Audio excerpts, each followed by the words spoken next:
What's up, party people? It's Donnie Corum, your foreclosure deals coach, and thank you for tuning in to the Foreclosure Deals Coach podcast. This is the show where we discuss how regular investors like you can find, figure, fund, fix, and flip a foreclosure deal. In today's episode, we're going to be talking about the battle royale going on between our Federal Reserve Chairman Jerome Powell and Donald Trump. This is going to be an incredible show. Lots of fun stuff to talk about. Stay tuned.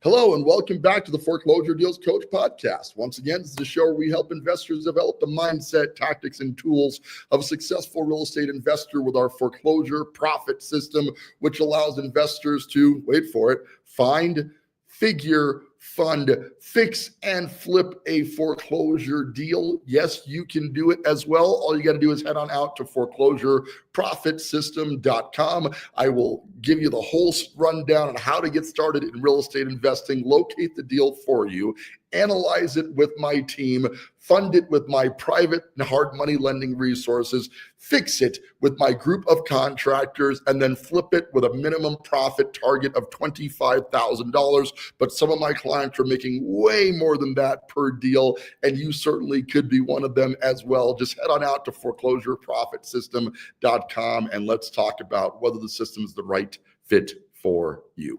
With that, let's get started. I had this cool, ChatGPT, man. What an incredible tool. I know you're hearing about it all the time, but there's a battle royale going on right now between our Federal Reserve and Donald Trump, our president, and it's really coming down to what the status of interest rates should be in the current real estate market. So, in this corner, we've got Federal Reserve Chairman Powell. He's been at this for quite some time. We can't take anything from Jerome Powell. Like, he's been doing this for a while. It's hard to argue with his experience in keeping the Federal Reserve where it needs to be. He's been doing this job. Let's see. I think he said he got started way back. He's educated in Georgetown. He's part of the Republican Party. He's been chair of the Federal Reserve since 2018. Okay. So, and obviously he's got a lot of background in running the Federal Reserve. They wouldn't appoint him to his position if he wasn't relatively qualified for the job, right? And in the corner, we've got two-term President Donald Trump, a powerhouse in the political segment, but also a pretty big real estate guy, right? Trump made a lot of his money in the real estate market. So it goes somewhat without saying that he understands how the real estate market operates. Well, in the Powell corner, you've got a lot of interest in keeping rates to a relatively higher level, not dropping them too rapidly, because the last time rates dropped drastically under Trump's regime and during some crises that were happening, we had a big drop in interest rates. We saw rates under 3%, wandering in the twos. And obviously the buying power of the population was incredible. I think back to 2020 when I was flipping houses in that market. And, we had really committed to doing the most flips we had ever done in the 2020 market. In 2019, I tell the story about waking up after a night of partying, and we lived in downtown Denver, Colorado, in the Spire building. We were in the 42nd story of a 42-story building, and it was New Year's Eve. We were out hanging out with our friends, and I made the determination that we were going to take on as many flips as we could do. The target was 50 units. We didn't know what was going to happen with COVID. We didn't know what was going to happen with rates plummeting, but things kind of lined up, and we did 40 flips in that year, which was an incredible accomplishment. But a lot of it had to do with rates dropped so low in that time period that the buying power went way up, and it went from having to list properties to sell them to really just having to yell house for sale for a while, right? And then somebody would show up and buy it. We weren't doing as much on the remodeling side. We were buying them, fixing them up a very little amount, and relisting them, and still getting way over asking prices. An incredible time. 21, it continued. We did 47 flips in 2021. Our momentum had kicked in at that point. Systems were starting to dial in. We didn't quite make it to the 50 mark, but we were well on our way. And then 22, we were on track to hit 60 flips when the interest rates went way up. Powell stepped in and goes, we got to put a halt to this craziness going on in the real estate market. And he jumped interest rates up, doubling them almost in that first year, that first couple of quarters alone, and causing us to really lose momentum. And a lot of properties didn't work out. We had to give them back to the lenders. There were some foreclosures back there. And that's a tough thing, because people are like, how can you advise on foreclosure investing when you've been through some foreclosures yourself? Listen, I'm going to put that the other way and say, how can you actually be an advisor in this space if you've not gone through a downturn in a marketplace? If you're getting mentorship or coaching from a guru who hasn't survived, a couple of real estate corrections, I would tell you you're probably not in the right space. But I got started in real estate investing in 2007. That's when I did my first deal. It was on Bijou right here in downtown Colorado Springs, where I now live. And, we did everything wrong, as I tell the story, and managed to pocket a profit on that deal of $17,846.32. But who's counting? And that was despite doing everything wrong. From there, I went out and found my mentor, the guy that ultimately taught me real estate. And this was before getting licensed. So I was an investor first. And then I went out and got licensed, which, looking back, turned out to be an error, right? A lot of the way the laws are written do not favor agents being investors. So I struggled going back and forth with that for a while. Ultimately, my license was suspended, and I'm no longer a licensed real estate agent. And I went full-time in the real estate space. And I got to be frank with you and say I'm super glad that I did. It freed up a lot of things, because the agent model is designed to protect agents. It is not so much designed to protect investors or making money in the real estate market. Let's get back to the topic at hand here. So Powell and Trump are in here duking it out, trying to decide where rates are going to go. And Powell's argument is, if we go back and repeat what we did last time and drop rates, there's going to be inflation, right? House prices are going to soar up again. Affordability is going to be prevented. People are not going to be able to buy homes if they get too expensive. Is he wrong? Yeah, to some degree. Like, what we saw was a hyperinflation. Look at how quickly property values went up in the 2020 marketplace. We saw increases of 20 to 30% in that time period, which is not a sustainable amount of growth. If you go 5 years at 20, 30% increases, you're going to be at 100 to 150% of the value of homes within a couple of year period. That's super dangerous. So I can't say that Powell's wrong, but then you have Trump in the other corner, and Trump is up there saying, if we don't simulate the economy and get people back to buying homes here pretty shortly, all of the foreclosures that were pent up demand. And I have to say that the previous administration went out of their way to make the housing market look stable and to create that false stability. They put a moratorium on foreclosures. The intent seemed okay, right? The idea behind it was, we don't want to take people's homes when we're going through a time where unemployment is raging rampantly. Employers were not able to keep people on because of COVID, and you couldn't have people out in the streets and in the public. So it didn't make sense to keep these businesses open. We didn't want to take people's homes during that time frame. So I support that theory on its premise. However, that moratorium continued far longer than it needed to. And to this date, we've got this massive, and I mean massive, backlog of foreclosed homes where people are way behind on their payments. The paperwork has started, but because of the amount of backlog of properties that should have been foreclosed years ago, at this point, there's a fear in letting all of them loose at the same time. So they're slowly trickling back onto the market. And I want to give you an example here, because what you're seeing is that if you slowly but surely, there's getting to be a good amount of foreclosures starting to hit the market here. And I was just Googling Mr. Powell here to get some feel for that. But let's change that up. I want you to see the HUDHomestore.com. I spent a lot of time on this website because this is where the HUD foreclosures live.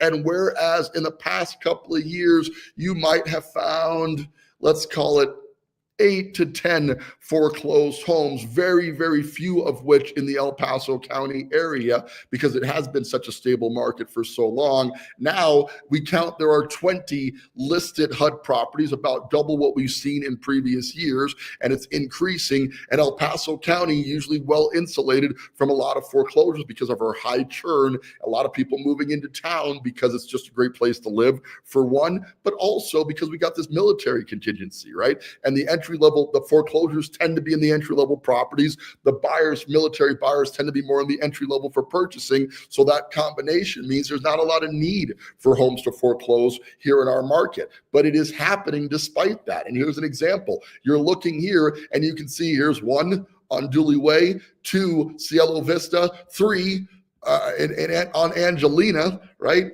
And there's 4, right? There's a huge amount of homes coming, 4 or 5 in the El Paso County market. And this is just a sampling of the number of foreclosures. We're used to seeing foreclosures in the Pueblo market, right? Where it's kind of a less stable market, a little less desirable, harder to sell homes in that market. So having 4 or 5 homes in the Pueblo market as HUD foreclosure is not uncommon. And we have that as well. Here's 1, 2, 3 right there in the cheaper brackets. That's 4, right? But when you start seeing that in El Paso County and a couple in the Aurora market, and then you have the outskirts, Rockville, Colorado, I don't know where that is, Guffey, Colorado, etc., that's not unexpected. But when you're starting to see a lot more 4 or 5 foreclosures in El Paso County alone, it's a sign that the reality of the times is that we're going to see more foreclosures hit the market. And these are homes, again, that, and I haven't done research on all of them,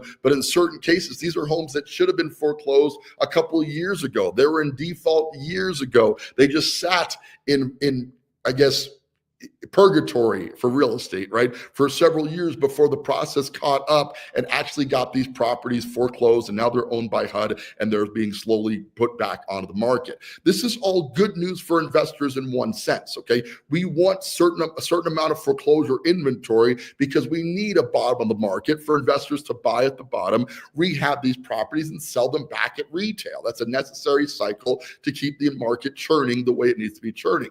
On the flip side of that, if there's a lot of foreclosures on the market at the same time, it's going to negatively impact the retail value of properties. If you're the one retail home and you're surrounded by a bunch of other homes that are in foreclosure and thus selling for substantially below what the value of those homes are, what you're going to have is this distinction between retail and foreclosure that's going to be harder and harder to see. Okay, so if you're in retail condition, you're competing with foreclosures that are priced 10, 20, 30% below what the actual value of that property is. You're going to have trouble selling your home as well, and that could drive those sellers into foreclosure in the future. So the argument is valid on either side. The question now becomes, who's going to win this battle royale on interest rates? Who's ultimately going to come out on top?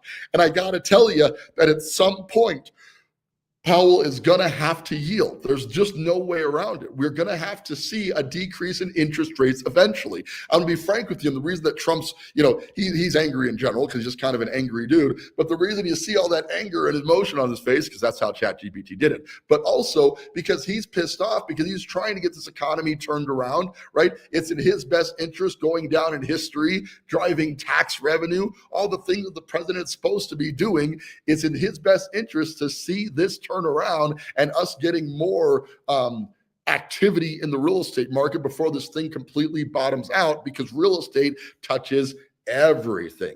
If you lose the real estate market, I'm going to take you back to 2007 and 2008, where we had that big crash, the big correction there. If real estate goes down, the financial industry suffers. If the financial industry suffers, there's less money available to put on credit cards. There's less money available for people to buy cars. There's less money available for companies to buy equipment to create manufacturing facilities or hire more employees. Okay. The entire market really fluctuates around what's happening in the real estate market. And it doesn't stop in the US, okay? A real estate market collapse affects the international market on the whole. So if we get hit in real estate, you're going to see a ripple effect that's going to impact the entire planet financially. So it's a big picture thing. And the argument that Trump is making that I would tend to agree with is that at some point you have to accept that inflation is not operating as off-checked as it was in 2020. And And nobody can argue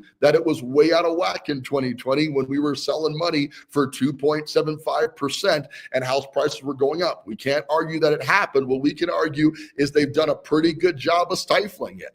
In 2022, when rates doubled, the goal really was to take the speculators out of the market. And I know because I was a speculator and still am a speculator in the market. And what is speculation in real estate? Well, it's the mindset that not only are you going to be able to sell this property at market value when we get it fixed up to market condition, but there's a shot that we're going to be able to sell it for 10, 20% more than market value if there's a bidding war. And I got to tell you, financially, those times were incredible for me. We were planning on making an average of $25,000 per deal because that's the same thing I'm telling my clients to target, is the same thing I was targeting. But the reality of a market that was increasing as rapidly as that market was increasing is we very often made 40, 50, 60 grand on a deal, right? And the money was incredible. So we were speculating that that was going to continue to happen, and thus we were buying more properties than we probably should have been. We got a little bit fat on eating cookies from that cookie jar, and then over time the correction had to take place, and it most certainly did take place, right? In 22, rates went from the 3s and 4s to the 6s and 7s relatively rapidly. We had a ton of inventory at that moment, so we had some problems offloading that property, and that adjusted for market. Should we have seen it coming? Sure. Was it preventable? Maybe, right? But the idea of speculation is you're going to make a lot of money when the getting is good, and you're going to potentially lose some money when the getting is bad. The good news is you as an individual investor inside the foreclosure profit system are not going to expose yourself to that much market risk. My clients are generally doing 1 or 2 properties at a time. We're not biting off more we can chew. My wife and I, when things were rocketing out of control there, had 7 or 8 flips going at any given moment. So when the market corrected, the combination of not being able to sell properties plus the debt service from 7 to 8 hard money loans at 10 to 12% made it very easy to take us out of the game. And I got to be frank, it felt intentional. It felt like that was the goal, is to take us out. And the reason it felt intentional is because it's exactly what the intention was. Okay. So you as a private investor don't have to worry as much about that. Could you lose money on a deal? Absolutely. And I tell people, if there's any investing vehicle out there that can make you money, the idea behind investing is there's a certain amount of risk attached to it where you could also lose money on the deal. The goal of the foreclosure profit system is to keep you out of harm's way by anticipating what the market is going to do next as best we can. And the reality is my crystal ball is not working any better than yours is right now. So I can't really tell you what's going to happen. I can just tell you the market tends to adjust in quarters, right? So we know for the next 90 days, pretty good shot, this is what the number is going to look like. If there's a big downward turn during that quarter, the following quarter will be impacted by that. And we saw that in most of 2024 is quarter after quarter, the numbers got worse and worse and worse. But there was a mindset back then that it's got to get better eventually, so we continued to invest. This means that certain investors didn't do as well in 24, and my clients were not immune to that. We definitely struggled. It's not that we didn't make any money in 24, it's that it was much tougher to make money in that 24 market because things were trending downward, and we were spotting that trend, but hoping to buy beneath the trend and pop it back up as it turned back around. Well, here we are in this battle royale, continuing on this interest rate discussion. And the thought process is that at some point in the near future, that Powell's going to have to adjust interest rates down. Why? Because the 2 reasons he didn't want to adjust the rates were that unemployment was really low, which is a sign that the economy is stable and he got to leave rates alone, and that the stock market was operating really high, which was a sign that the economy was stable and there's no reason to drop interest rates. Well, now the stock market's taken a nosedive, hasn't it? We've seen some big hits in the Dow Jones. Investors are losing their shirts in the stock market today, and unemployment is starting to creep up as businesses start to fail and they can't borrow money because interest rates are so high right now. The businesses are struggling. Unemployment's starting to creep up a little bit. It's still historically low though, right? So it's not running unchecked yet, but it's definitely trending in that direction. Trump's opinion, which I share, is that you need to get out in front of this before it gets bad and you have this massive market collapse. You want to gradually start bringing rates down to incentivize the market to turn around.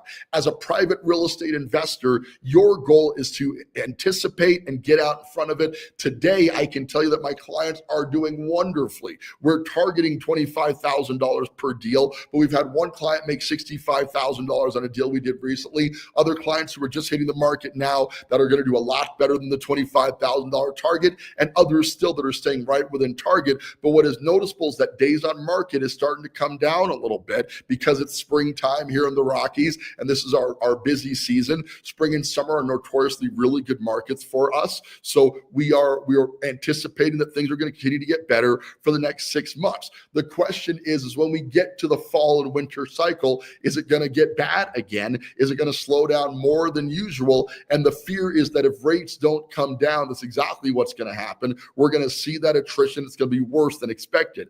To counter that, the foreclosure profit system and myself personally are moving out to the Arizona market. We're going to be operating out of both markets starting full-time in fourth quarter, but we're doing our first couple of deals in that market now. So when things are slowing down from a seasonal adjustment, we're going to be operating in that market fully, and it won't be as bad for my clients during that time frame. But we really could use some help in the interest rates. We really could use some assistance in rates getting below that 7% bracket and sticking in the 6s or even 5% rates would have a drastic impact on people's buying power. And in doing so, will allow for people to start buying properties, which needs to happen for the stability in the market to get where it needs to get. So all of this is to say that I appreciate a good battle, and it's nice to see this thing unfurling with these two duking it out over interest rates. But in the end, rates are going to need to come down eventually. We don't know when, and it really does matter anymore because we can't stabilize where we are now